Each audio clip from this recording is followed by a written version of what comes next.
Oke, Assalamualaikum warahmatullahi wabarakatuh. Sekarang kita pelajari tentang alkena ya anak-anak. Setelah kemarin kita mempelajari tentang alkana, hari ini kita masuk ke alkena. Alkena itu apa? Alkena itu hidrokarbon juga, tapi ini merupakan senyawa hidrokarbon yang tak jenuh. Kalau kemarin alkana adalah senyawa hidrokarbon yang jenuh, alkena adalah senyawa hidrokarbon yang tidak jenuh. Maksudnya gimana Bu, tidak jenuh? Nah, tidak jenuh itu dia maksudnya adalah memiliki ikatan rangkap. Kalau di alkana semua ikatannya tunggal, satu, satu, satu, satu. Nah, di alkena ini ada ikatan rangkap dua. Lambangnya kayak gimana? Di dalam struktur lambangnya kayak sama dengan nih. Ini namanya ikatan rangkap dua antara C dengan C ya. Ikatan rangkap duanya harus antara C dengan C. Kalau C dengan H nggak mungkin ikatan rangkap dua. Atau nanti ada C dengan O gitu. Nah itu juga bukan alkena. Itu nanti beda lagi kita pelajari ya. Kalau ikatan rangkap dua di alkena harus antara C dengan C. Nah rumus umumnya, kalau kemarin alkana adalah CnH2n plus 2, untuk alkena, ayo kita hafalkan ya. Rumus umumnya adalah CnH2n. Rumus umumnya CnH2n. Kalau ditanya, sebutkan rumus umum alkena. Rumus umum alkena adalah CnH2n. Ya, dengan N adalah jumlah atom karbon. Nah, kayak gimana itu? Nanti kita lihat ya di tabel. Nah, ini contoh-contoh senyawa alkena dulu. Kalian bisa lihat ini bentuk molekulnya kalau kita pakai molimod. Ya, ini rumus strukturnya. Ya, bisa kita lihat di sini ada ikatan rangkap 2, di sini ada ikatan rangkap 2, di sini ada ikatan rangkap 2. Nah, alkena itu adalah satu rantai karbon yang mengandung minimal satu ikatan rangkap 2. Ini kan dua karbon, ini 3 karbon, ini 4 karbon. Nah, semuanya memiliki ikatan rangkap 2. Ini cirinya dari alkena. Nah, sekarang kita lihat nih di sini tata namanya alkena. Nah, kalau kemarin di alkana itu mulai dari C-nya 1, CH4 namanya metana.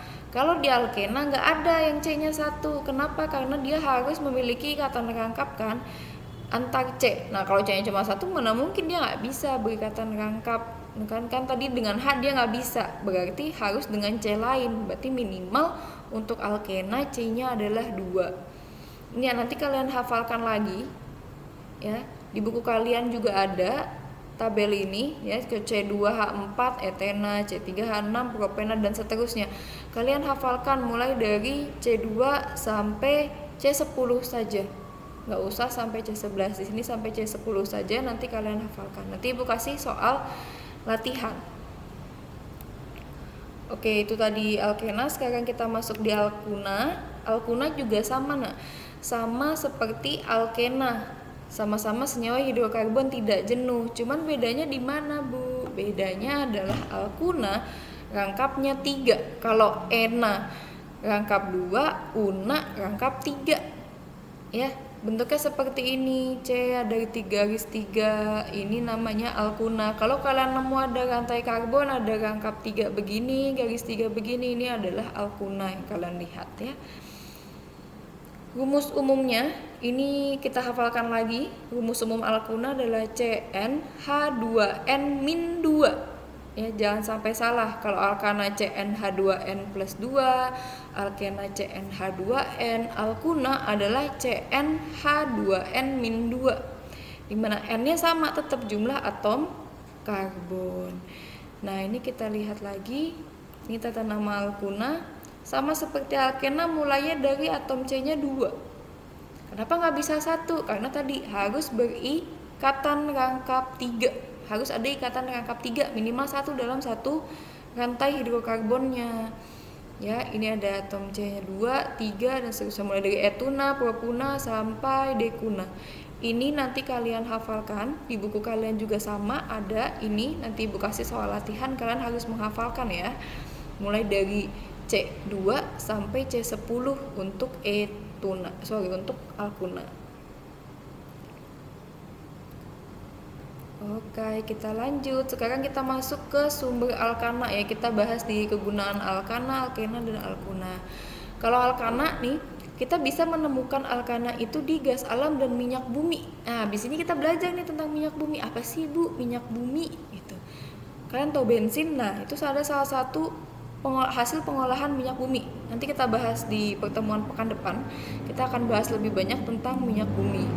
Nah, karena tadi alkana ada di minyak bumi, maka kegunaan alkana adalah yang pertama sebagai bahan bakar, lalu sebagai pelarut, sebagai sumber hidrogen, sebagai pelumas, sebagai bahan baku industri, lalu bahan baku sintesis senyawa. Nah, itu kegunaannya alkana di dalam kehidupan kita. Selanjutnya kita akan bahas tentang kegunaan alkena dan alkuna. Ada plastik, pernah pakai dong plastik ya.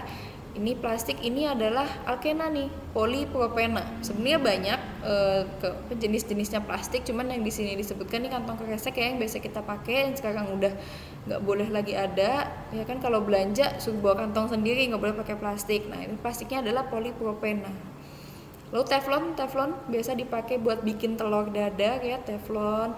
Ini juga merupakan alkena ya. Kok bisa, Bu, alkena jadi teflon? Nah, bisa, nanti diproses. Nanti kita pelajari di kelas 12 bab polimer.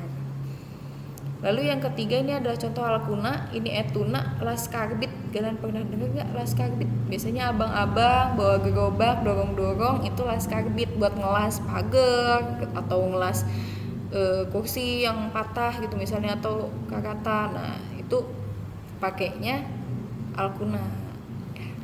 Oke, itu adalah dari materi yang kita pelajari hari ini, mulai dari alkena, alkuna ya, tata nama alkena, tata nama alkuna, lalu kita bahas kegunaan alkana, alkena, dan alkuna. Jangan lupa kalian catat di buku catatan kalian materi-materinya, lalu kerjakan soal latihannya. Kalau ada yang masih bingung, yuk silahkan ditanya di Google Classroom, kita diskusikan. Assalamualaikum warahmatullahi wabarakatuh.